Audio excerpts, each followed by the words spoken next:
Hello friends, ఈరోజు మనకి multiple IPOs వస్తున్నాయి కదా. సో ఆ ఐపీఓస్ రిలేటెడ్గా వాళ్ళ బిజినెస్ ఏంటి, తర్వాత వాళ్ళ పాజిటివ్స్ ఏంటి, నెగిటివ్స్ ఏంటి, దాని తర్వాత షార్ట్ టర్మ్కి ఏ ఆర్డర్ ఫాలో అయితే బెటరు, లాంగ్ టర్మ్కి వచ్చేసరికి ఏ ఆర్డర్ ఫాలో అయితే బెటర్ అని చెప్పేసి కంప్లీట్ డీటెయిల్స్ చూద్దాం. సో అందులో ఫస్ట్ వచ్చేసరికి Nykaa, Sigachi, policy Bazar, SJS, Fino payments bank, 5 IPOs. దాని తర్వాత ఆ ఫైనల్ ఆర్డర్ అనేది మనం చూద్దాం.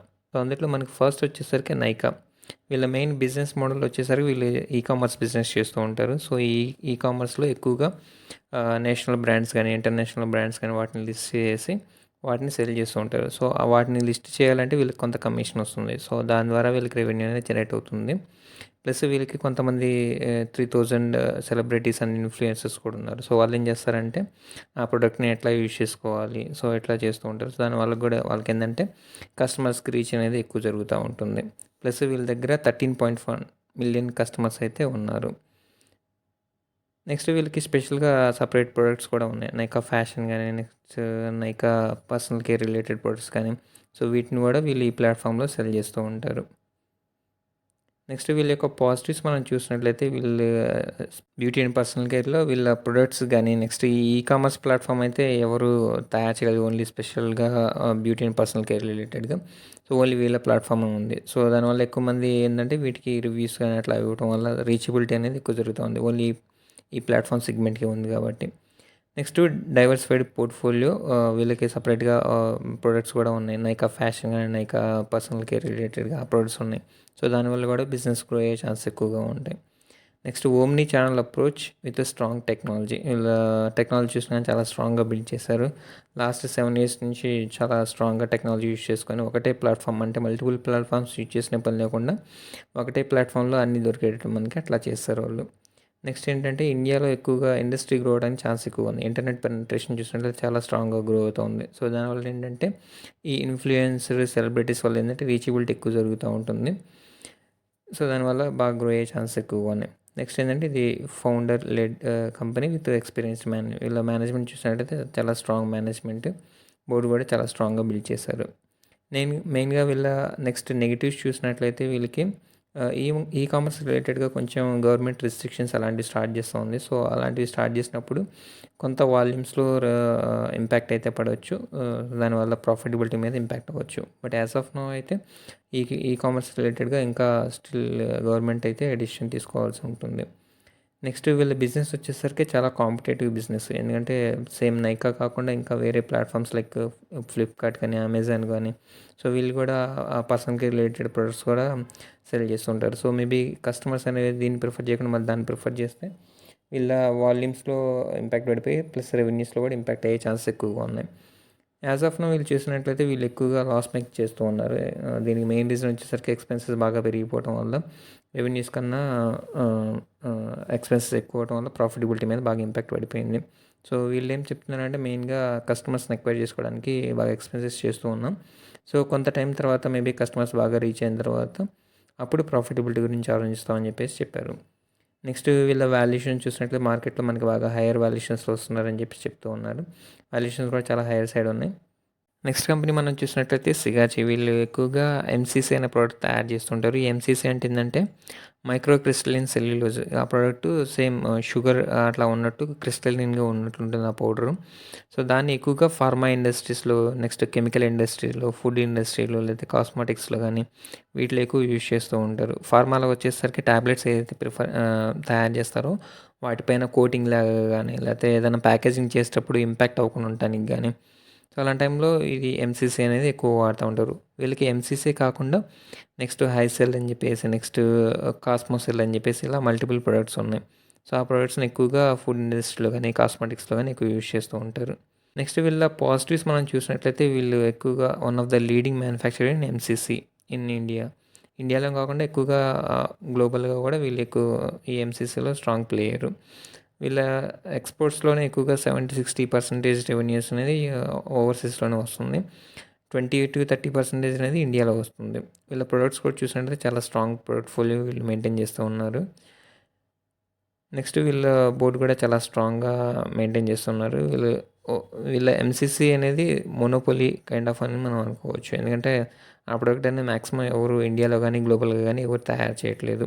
ఇంటర్నేషనల్‌లో కూడా చాలా మంచి డిమాండ్ అయితే ఉంది దీనికి. నెక్స్ట్ వీళ్ళ యొక్క నెగెటివ్స్ మనం చూసినట్లయితే వీళ్ళు ఎక్కువగా ఫార్మా నుంచి అరౌండ్ 50-60% రెవెన్యూస్ అనేవి వస్తూ ఉన్నాయి. సో దానివల్ల దాని మీద ఫార్మా ఇండస్ట్రీ మీద డిపెండ్ అయితే అవ్వాల్సి ఉంటుంది. సో ఒకవేళ ఫార్మా ఇండస్ట్రీ బాగా పర్ఫామ్ చేయనప్పుడు వీళ్ళకి కూడా కొంత రెవెన్యూస్లో ఇంపాక్ట్ అనేది ఉంటూ ఉంటుంది. నెక్స్ట్ రా మెటీరియల్ కాస్ట్లు పెరిగినా కూడా వీళ్ళకి ఇంపాక్ట్ అయితే ఉంటుంది. నెక్స్ట్ వీళ్ళ సబ్సిడీస్ చూసినట్లయితే వీళ్ళకి యూఎస్లో కంపెనీ ఉంది. లోకల్గా కొన్ని ప్లాంట్స్ అయితే ఉన్నాయి. సో అవి సబ్సిడీస్ అనేవి చాలా స్ట్రాంగ్గా పర్ఫామ్ అయితే చేయట్లేదు. వాళ్ళైతే స్టిల్ లాసెసే పోస్ట్ చేస్తున్నారు. ప్లస్ ఏంటంటే వీళ్ళు ఇంకా ఎక్స్పాన్షన్ చేస్తూ ఉన్నారు. సో వచ్చిన ఇష్యూలోంచి కూడా కొంత అమౌంట్ అనేది ఎక్స్పాన్షన్కి యూజ్ చేస్తామని చెప్పి చెప్తూ ఉన్నారు. నెక్స్ట్ దీని ఇష్యూ సైజ్ వచ్చేసరికి చాలా లో issue size. Next third one వచ్చేసరికి పాలసీ బజారు. సో వీళ్ళు ఏం చేస్తారంటే ఫస్ట్ ప్రాబ్లమ్స్ ఏవైతే ఉన్నాయో కస్టమర్స్ వాళ్ళు ఏవైతే ఫేస్ చేస్తున్నారో ఆ ప్రాబ్లమ్స్ని వీళ్ళు ఫస్ట్ అండర్స్టాండ్ చేస్తున్నారు. దాంట్లో వచ్చేసరికి మనం ఏదైనా పాలసీ తీసుకోవాలని వాళ్ళని మనకి చాలా టైం అయితే కన్జ్యూమ్ అవుతూ ఉంటుంది. మనం గూగుల్లో సెర్చ్ చేసినా కానీ లేకపోతే వేరే లైఫ్ ఇన్సూరెన్స్ కంపెనీ వెబ్సైట్లోకి వెళ్ళినా కానీ మనకి చాలా టైం అయితే పడుతూ ఉంటుంది. ప్లస్ ఏంటంటే అక్కడ ఇండివిజువల్ ప్రొడక్ట్స్ మాత్రమే ఉంటాయి. వాటిని కంపేర్ చేసుకోవడానికి చాలా డిఫికల్ట్ అయిపోతుంది. నెక్స్ట్ ట్రాన్స్పరెన్సీ కూడా చాలా డిఫికల్ట్గా ఉంటుంది. సో ఈ ప్రాబ్లమ్స్ అన్నీ వాళ్ళు ఐడెంటిఫై చేసి వాటి నుంచి కొన్ని సొల్యూషన్స్ అయితే ప్రొవైడ్ చేశారు. సో వీళ్ళు ఏం చేస్తారంటే టెక్నాలజీ ఎనేబుల్ చేసేదాను దాని ద్వారా వీళ్ళు సొల్యూషన్స్ అయితే ఇస్తున్నారు. ప్లస్ దీంట్లో కూడా ఏంటంటే మనం కంపారిజన్ చేసుకోవచ్చు. టర్మ్ ఇన్సూరెన్స్ పాలసీ కానీ లేకపోతే హెల్త్ ఇన్సూరెన్స్ పాలసీ కానీ సో వీటన్నిటిని కంపేర్ చేసుకొని మనకి ఏదైతే ఫిట్ అవుతుందో దాన్ని మనం తీసుకోవచ్చు. సో నెక్స్ట్ ఏంటంటే వీళ్ళు కొంత మనకి గైడెన్స్ కూడా ఇస్తూ ఉంటారు. ఎలాంటి పాలసీస్ తీసుకుంటే బెస్ట్ అని చెప్పేసి. ప్లస్ క్లెయిమ్స్ చేసేటప్పుడు కూడా కొంత మనకి హెల్ప్ అయితే చేస్తూ ఉంటారు వీళ్ళ టీము. సో దీనివల్ల వీళ్ళకి కమిషన్స్ కానీ మెయిన్గా ఏదైతే లిస్ట్ చేస్తూ ఉంటారో కంపెనీస్ నుంచి వీళ్ళకి కొంత కమిషన్ అయితే వస్తూ ఉంటుంది. సో అట్లా వీళ్ళు రెవెన్యూస్ అనేది జనరేట్ చేస్తూ ఉంటారు. నెక్స్ట్ బాటంలో మనం చూడవచ్చు కన్జ్యూమర్కి మధ్య ఇన్సూరర్కి మధ్యలో పాలసీ బజార్ అనేది మెయిన్ ప్లాట్ఫామ్ లాగా ఉంటుంది. వీళ్ళ యొక్క పాజిటివ్స్ నెగిటివ్స్ మనం చూసినట్లయితే మనకి చూసినట్లయితే ఇండియాలో చాలా స్ట్రాంగ్గా గ్రో అయ్యే ఛాన్స్ ఉంది ఇన్సూరెన్స్ సెగ్మెంట్ అనేది. ప్రీవియస్ ఇయర్స్ నుంచి మనం చూసినట్లయితే ఇన్సూరెన్స్ అనేది మ్యాక్సిమం ఎవరు అంత స్ట్రాంగ్గా ప్రిఫర్ చేసేవారు. బట్ ఇప్పుడైతే ఎవరికి ఇండివిజువల్గా ఇన్కమ్ అనేది పెరిగిపోవడం వల్ల ఇన్సూరెన్స్ కూడా ప్రిఫర్ చేసే ఛాన్స్ ఎక్కువ ఉన్నాయి. సో మోస్ట్ ఆఫ్ ద కేసెస్లో ఇన్సూరెన్స్ తీసుకునే ఛాన్స్ ఎక్కువగా ఉన్నాయి కాబట్టి ఆటోమేటిక్గా వీళ్ళకి కూడా కొంచెం రీచబిలిటీ ఎక్కువ వస్తుంది. దానివల్ల ఈ కంపెనీ కూడా బాగా గ్రో అయ్యే ఛాన్సెస్ ఎక్కువగా ఉన్నాయి. సో వీళ్ళకి ఇన్సూరెన్స్ సెగ్మెంట్లో బాగా స్ట్రాంగ్ మార్కెట్ షేర్ డిజిటల్ వైజ్గా అయితే చాలా స్ట్రాంగ్ మార్కెట్ షేర్ అయితే వీళ్ళు గెయిన్ చేశారు. నెక్స్ట్ వీళ్ళకి ఇన్సూరెన్స్ సెగ్మెంటే కాకుండా నెక్స్ట్ ఫైనాన్స్ రిలేటెడ్గా పైసా బజార్ అని చెప్పేసి ప్లాట్ఫామ్ కూడా ఉంది. సో సేమ్ అక్కడ కూడా క్రెడిట్ కార్డ్ ఇష్యూ చేయడం కానీ మధ్యలో మీడియేటర్ లాగా బ్యాంకర్స్కి కస్టమర్కి మధ్యలో మీడియేటర్స్ లాగా అక్కడ క్రెడిట్ కార్డ్ కంపారిజన్ చేసుకోవచ్చు. నెక్స్ట్ ఏదన్నా మనకు లోన్ కావాలనుకుంటే లోన్ రిలేటెడ్గా కంపేర్ చేసుకుని ఎక్కడైతే మంచి బెనిఫిట్స్ ఉంటాయో దాన్ని మనం అప్లై చేసుకోవచ్చు. సో అలా పైసా బజార్ నుంచి కూడా వీళ్ళకి మంచి రెవెన్యూస్ అయితే వస్తాయి. సో దాంట్లో కూడా బాగా గ్రో అయ్యే ఛాన్సెస్ ఎక్కువగా ఉన్నాయి. నెక్స్ట్ ఇంటర్నెట్ పెనిట్రేషన్ మనం యాజ్ యూజువల్గా చూసినట్లయితే చాలా స్ట్రాంగ్గా గ్రో అవుతూ ఉంది. సో ఎక్కువగా ఇలాంటి ప్లాట్ఫామ్స్కి ఏంటంటే చాలా స్ట్రాంగ్గా డిమాండ్ అయితే వస్తూ ఉంటుంది. నెక్స్ట్ ఈ company professional managed company, experienced founders and management కూడా చాలా స్ట్రాంగ్గా ఉంది. నెక్స్ట్ వీళ్ళ యొక్క నెగిటివ్స్ మనం చూసినట్లయితే ఎవరైనా ఎగ్జిస్టింగ్ ఇన్సూరెన్స్ కంపెనీ వాళ్ళు ఎగ్జిట్ అవ్వాలనుకున్నప్పుడు వీళ్ళకి చాలా స్ట్రాంగ్ ఇంపాక్ట్ అయితే ఉండే ఛాన్స్ ఎక్కువ ఉంటాయి. ఎందుకంటే మనకి ఇండియాలో ఎక్కువగా టాప్ 10 ప్లేయర్స్లోనే ఎక్కువగా ఇన్సూరెన్స్ మార్కెట్ షేర్ అనేది వాళ్ళ దగ్గర ఉంది. ఒకవేళ వాళ్ళు ఎగ్జిట్ అయిపోయి వాళ్ళ ఓన్ ప్లాట్ఫామ్స్లో సెల్ చేస్తూ ఉన్నప్పుడు వీళ్ళకి కొంత లాసెస్ అయితే బేర్ చేయాల్సి ఉంటుంది. నెక్స్ట్ వీళ్ళైతే ఎక్కువగా కస్టమర్స్ ఫైనాన్షియల్ డేటా ఇవన్నీ మెయింటైన్ చేస్తుంటారు. సో అట్లాంటి వాటికి ఏదైనా లీకేజ్ కానీ లేకపోతే డేటా థ్రెట్ కానీ ఏమైనా జరిగినప్పుడు అది కంప్లీట్గా బ్రాండ్ వాల్యూ మీద పడుతుంది. సో అది కూడా చాలా స్ట్రాంగ్ ఇంపాక్ట్ చేసే ఛాన్స్ ఎక్కువగా ఉన్నాయి. ప్లస్ వీళ్ళు చాలా లాస్ మేకింగ్ అనేది చేస్తూ ఉన్నారు. ఎక్స్పెన్సెస్ ఎక్కువ పెరిగిపోవడం కానీ నెక్స్ట్ మార్కెటింగ్ రిలేటెడ్ ఎక్స్పెన్సెస్ బాగా పెరిగిపోవడం. సో దీనివల్ల ఏంటంటే లాసెస్ పోస్ట్ చేస్తూ ఉన్నారు. సో మేనేజ్మెంట్ ఏం చెప్తున్నారంటే వీళ్ళు యాజ్ ఆఫ్ నో అయితే ఇంకా బిజినెస్ని గ్రో చేయడానికి ఎక్కువ ఛాన్సెస్ ఉన్నాయి. సో దానివల్ల ఏంటంటే మార్కెటింగ్ ఎక్స్పెన్సెస్ కానీ అదర్ ఎక్స్పెన్సెస్ కూడా పెరిగే ఛాన్స్ ఉన్నాయి. సో వీళ్ళైతే ప్రాఫిటబిలిటీ మీద ఇప్పుడైతే అంత కాన్సన్ట్రేషన్గా లేరు. బిజినెస్ గ్రో చేయడానికి ఛాన్స్ ఎక్కువ కాన్సన్ట్రేట్ చేస్తూ ఉన్నారు. నెక్స్ట్ వీళ్ళ వాల్యుయేషన్స్ చూసినట్లయితే లాస్ మేకింగ్ చేస్తూ ఉన్నారు. సో వాల్యుయేషన్స్ చూడాలన్నా చాలా ప్రైస్ టు సేల్స్ చూసుకోవాలి. అట్లా చూసినా కానీ కొంచెం హైయర్ వాల్యుయేషన్స్‌లో వస్తుందని చెప్పేసి మనం కన్సిడర్ చేయొచ్చు. నెక్స్ట్ వచ్చేసరికి ఎస్జేఎస్ ఎంటర్ప్రైజెస్. సో వీళ్ళు ఏం చేస్తూ ఉంటారంటే ఆటో పార్ట్స్ రిలేటెడ్‌గా ప్రింటింగ్స్ గానీ ఇలాంటివి చేస్తూ ఉంటారు. వీటిని యాస్థెటిక్స్ అంటారు. సో వీటిలో డెకల్స్ అని చెప్పేసి లేకపోతే 2D డేల్స్ కానీ అంటే మనకి స్పీడ్ లిమిట్స్ అలాంటివి చూపిస్తూ ఉంటాయి కదా! అది గానీ నెక్స్ట్ పల్సర్ లేకపోతే రాయల్ ఎన్‌ఫీల్డ్ ఇలాంటి స్టిక్కర్స్ కానీ ఇలాంటివి. సో ఇట్లాంటివి వీళ్ళు తయారు చేస్తూ ఉంటారు. నెక్స్ట్ వాల్పూల్ కానీ ఇట్లాంటి వాటికి ఎక్కువగా ఇట్లాంటి యాస్థెటిక్స్‌ని తయారు చేస్తూ ఉంటారు. నెక్స్ట్ వీళ్ళ యొక్క పాజిటివ్స్ నెగెటివ్స్ మనం చూసినట్లయితే ఈ సెగ్మెంట్‌లో చేస్తున్న కంపెనీ అయితే ఇదొకటి లిస్ట్ అవుతుంది. మిగతా కంపెనీస్ లిస్ట్ అయిన కంపెనీస్‌లో అయితే ఏ కంపెనీ లేదు. అన్‌లిస్టెడ్ స్పేస్‌లో కూడా చాలా తక్కువ కంపెనీస్ ఉన్నాయి. నెక్స్ట్ వీళ్ళ కస్టమర్స్ చూసినట్లయితే ఎక్కువగా బజాజ్ గానీ, Mahindra and Mahindra, Royal Enfield గానీ, చాలా బజాజ్ ఆటో గానీ, సో చాలా పెద్ద పెద్ద ఆటో ప్లేయర్స్ అనేవి వీళ్ళ యొక్క కస్టమర్స్.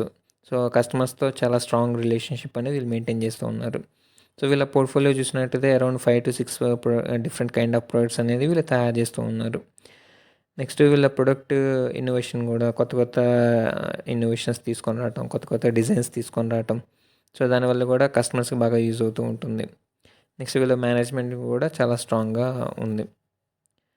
నెక్స్ట్ వీళ్ళ యొక్క నెగెటివ్స్ మనం చూసినట్టయితే ఇది ఎక్కువగా ఆటో సెక్టర్ మీద ఎక్కువ డిపెండ్ అవుతూ ఉంటుంది. వీళ్ళకి ఆటో సెక్టర్ నుంచి అరౌండ్ 60%, 70% రెవెన్యూస్ అనేవి వస్తూ ఉంటాయి. మిగతాది కన్జ్యూమర్ రిలేటెడ్ కంపెనీస్‌కి వస్తూ ఉంటాయి. కన్జ్యూమర్ రిలేటెడ్ అంటే వర్ల్‌పూల్ కానీ సో ఇలాంటి వాటికి తయారు చేస్తూ ఉంటారు. దాంట్లో నుంచి ఒక 20-30% రెవెన్యూస్ అనేవి వస్తూ ఉన్నాయి. సో ఆటో సెక్టర్ రిలేటెడ్‌గా ఏదైనా డౌన్ ట్రెండ్ ఉన్నా కానీ లేదా ఏదైనా ఇష్యూస్ ఉన్నా కానీ వీళ్ళకి రెవెన్యూ గ్రోత్ మీద ఇంపాక్ట్ అయితే ఉండే ఛాన్స్ ఎక్కువగా ఉన్నాయి. నెక్స్ట్ ప్రైసింగ్ ప్రెషర్ అనేది వీళ్ళకి ఉండే ఛాన్స్ ఎక్కువ ఉంటుంది. ఎందుకంటే వీళ్ళు మధ్యలో మీడియేటర్ కాబట్టి సో కస్టమర్స్‌కి ఎక్కువ డిమాండ్ ఉంటుంది. వాళ్ళు తగ్గించాలంటే తగ్గించేయొచ్చు. సో అట్లా ఏందంటే వీళ్ళకి ఆ మార్జిన్స్‌లో ఇంపాక్ట్ అయ్యే ఛాన్సెస్ కూడా ఎక్కువగా ఉంటాయి. అది ప్రాఫిటబిలిటీ మీద ఇంపాక్ట్ కూడా ఎక్కువగా ఉంటుంది.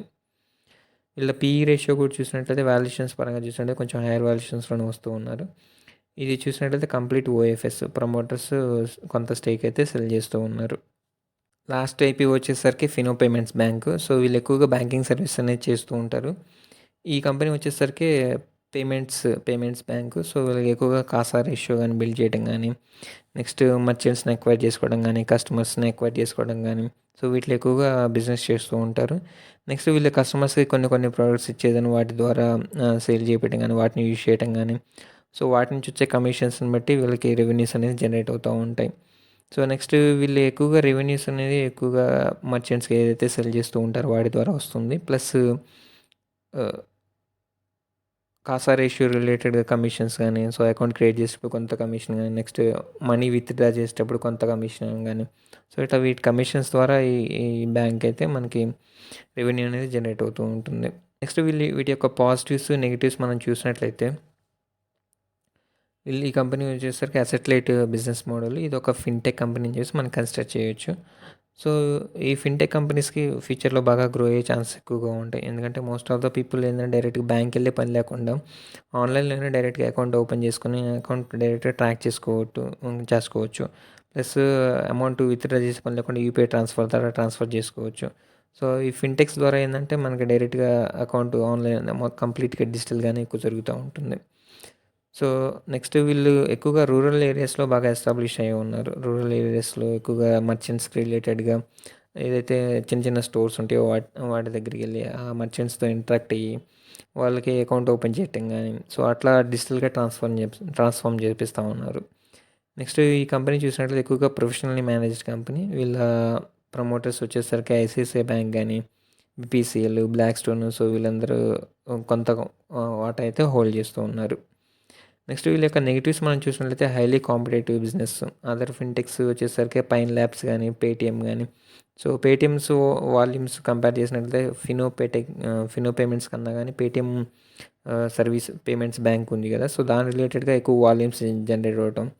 సో అది మనం పేటీఎం రిలేటెడ్ పాజిటివ్ తీసుకోవచ్చు. నెక్స్ట్ పైన్ ల్యాబ్స్ అని చెప్పేసి వీళ్ళు ఏం చేస్తారంటే సేమ్ మర్చెంట్స్‌కి దగ్గరికెళ్ళి వాళ్ళకి సేమ్ అట్లానే మెషిన్స్ ఇచ్చేదను. ఆ మెషిన్స్ ద్వారా పాస్ మెషిన్స్ ద్వారా ట్రాన్సాక్షన్ చేయటం గానీ, సో అట్లా కాంపిటీషన్ అయితే ఎక్కువగా ఉంది. నెక్స్ట్ వీళ్ళకి రెవెన్యూస్ అనేది ఎక్కువ వాల్యూమ్స్ బేస్డ్ రెవెన్యూస్ అనేవి జరుగుతూ ఉంటాయి. దీనికి తోడు ఏదన్నా ఎక్కువ కాంపిటీషన్ వచ్చే కొద్దీ ఏందంటే వాల్యూమ్స్ అనేది తగ్గిపోయే ఛాన్స్ ఉంటుంది. సో అది ఆటోమేటిక్‌గా రెవెన్యూస్ మీద ఇంపాక్ట్ అయ్యే ఛాన్స్ ఎక్కువగా ఉంటాయి. నెక్స్ట్ వీళ్ళ వాల్యుయేషన్స్ కూడా చాలా హయ్యర్ సైడ్ ఉన్నాయి. ఫైనల్గా ఐపీఓస్ అప్లై చేయడానికి షార్ట్ టర్మ్స్ లిస్టింగ్ గెయిన్స్ ఎలా ఉన్నాయి, లాంగ్ టర్మ్కి అయితే ఏ ఆర్డర్ ఫాలో అయితే బెటర్ అని చెప్పేసి చూద్దాం. సో షార్ట్ టర్మ్కి వచ్చేసరికి ఫస్ట్ ప్రయారిటీ నైకా, దాని గ్రే మార్కెట్ బై ప్రీమియం బాగా ఎస్టాబ్లిష్ అయింది. సో అది ఫస్ట్ ప్రయారిటీ. నెక్స్ట్ ప్రయారిటీ వచ్చేసరికి సిగాచి. సో దీని సైజ్ చాలా తక్కువ ఉంది కాబట్టి డిమాండ్ అయితే బాగా ఎక్కువగా ఉండొచ్చు. దాని గ్రే మార్కెట్ కూడా అరౌండ్ 60% ఉంది. సో ఇది కూడా నెక్స్ట్ ఆర్డర్లో పెట్టుకోవచ్చు. థర్డ్ వచ్చేసరికి ఎస్జేఎస్ ఎంటర్ప్రైజ్. సో దీని ఇష్యూ సైజ్ కూడా చాలా తక్కువ ఉంది కాబట్టి దీనికి కూడా డిమాండ్ కూడా చాలా స్ట్రాంగ్గా ఉండొచ్చు. సో ఇది థర్డ్ ఆర్డర్. నెక్స్ట్ ఫోర్త్ వచ్చేసరికి పాలసీ బజార్. సో పాలసీ బజార్కి కొంచెం నెగిటివ్స్ లేకపోతే వాల్యుయేషన్స్ ఎక్కువగా ఉన్నాయని చెప్పేసి గ్రే మార్కెట్లో అయితే అంత స్ట్రాంగ్ ఏం లేదు. సో అందుకని దాన్ని ఫోర్త్ ఆప్షన్ ఇచ్చాను. ఫైనల్ ఆప్షన్ వచ్చేసరికి ఫినో పేమెంట్స్ బ్యాంక్. దానికైతే ఇంకా గ్రే మార్కెట్ ప్రీమియం అయితే స్టార్ట్ అవ్వలేదు. So first Nykaa, Sigachi, SJS enterprise, Policybazaar, Fino payments bank. ఇట్లా షార్ట్ టర్మ్కి. లాంగ్ టర్మ్కి వచ్చేసరికి నైకా అనేది ఫస్ట్ ప్రయారిటీ ఇవ్వచ్చు. సో ఎందుకంటే వీళ్ళొక్క ప్లేయరే ఉన్నారు కాబట్టి ఆ సెగ్మెంట్లో గ్రోత్ కూడా చాలా ఎక్కువ ఉంటుంది. ప్లస్ నెగిటివ్స్ కూడా కొంత స్ట్రాంగ్గానే ఉన్నాయి. ఎగ్జాంపుల్ మనకి రీసెంట్గా కార్ ట్రేడ్ రిలేటెడ్ కూడా సేమ్ అట్లానే గ్రే మార్కెట్ బాగా పెరిగిపోయి దాని తర్వాత నెగిటివ్ లిస్ట్ అయింది. సో అట్లాంటి నెగిటివ్స్ అయితే మనకి ఉండే ఛాన్స్ ఎక్కువగానే ఉన్నాయి. ఎందుకంటే ఈ న్యూ ఏజ్ టెక్నాలజీ బిజినెస్ని వాల్యూ చేయడం చాలా కష్టమైపోతుంది కాబట్టి కొన్నిసార్లు బాగా అంటే వీళ్ళు ఎక్కువగా లాసెస్ పోస్ట్ చేయడం వల్ల దానివల్ల ఏంటంటే ఆటోమేటిక్గా ప్రైస్లో కూడా ఇంపాక్ట్ అవుతుంది కాబట్టి ఫాలో అయ్యే ఛాన్సెస్ కూడా ఎక్కువగా ఉంటాయి. సో ఆ రిస్క్లైనా అర్థం చేసుకొని దాన్ని బట్టి ఇన్వెస్ట్ చేయొచ్చు. సెకండ్ ప్రయారిటీ వచ్చేసరికి సిగాచి. ఇది కొంచెం స్పెషాలిటీ కెమికల్ దాని రిలేటెడ్ ఉంటుంది కాబట్టి ప్లస్ మల్టిపుల్ సెగ్మెంట్స్లో పనిచేస్తున్నారు కాబట్టి ఇది కూడా లాంగ్ టర్మ్కి తీసుకోవచ్చు, బాగానే ఉంటుంది. థర్డ్ ఆప్షన్ వచ్చేసరికి పాలసీ బజార్. వీళ్ళకి గ్రోత్ బాగా చాలా స్ట్రాంగ్ గ్రోత్ ఉంది, బిజినెస్ వైజ్గా చాలా స్ట్రాంగ్ గ్రోత్ ఉంది కాబట్టి సో అది థర్డ్ ప్రయారిటీ తీసుకున్నాను. ఫోర్త్ ప్రయారిటీ వచ్చేసరికి ఎస్జేఎస్ ఎంటర్ప్రైజ్. ఫైనల్గా వచ్చేసరికి ఫినో పేమెంట్స్ బ్యాంక్ అనేది లాస్ట్ ఆర్డర్. సో లాంగ్ టర్మ్కి వచ్చేసరికి Nykaa, Sigachi, policy Bazar, SJS enterprise, Fino payments bank. So మీ క్యాపిటల్ని బట్టి మీ ఏదైతే షార్ట్ టర్మ్ అయితే షార్ట్ టర్మ్కి, లాంగ్ టర్మ్ అయితే లాంగ్ టర్మ్కి ఈ ఆర్డర్ అయితే చాలా స్ట్రాంగ్గా ప్లే అయ్యే ఛాన్స్ ఎక్కువగా ఉన్నాయి. ఇప్పటిదాకా నేను చెప్పిన ఎక్స్ప్లెనేషన్ నచ్చినట్లయితే వీడియోని లైక్ చేయండి. మీ ఫ్రెండ్స్కి ఎవరికైనా ఉపయోగపడుతుందంటే వీడియోని షేర్ చేయండి. ఇంకా మీకు ఏదైనా స్పెసిఫిక్ స్టాక్ రిలేటెడ్ డౌట్స్ ఉంటే కింద కామెంట్ సెక్షన్లో పింక్ చేయండి. Thank you.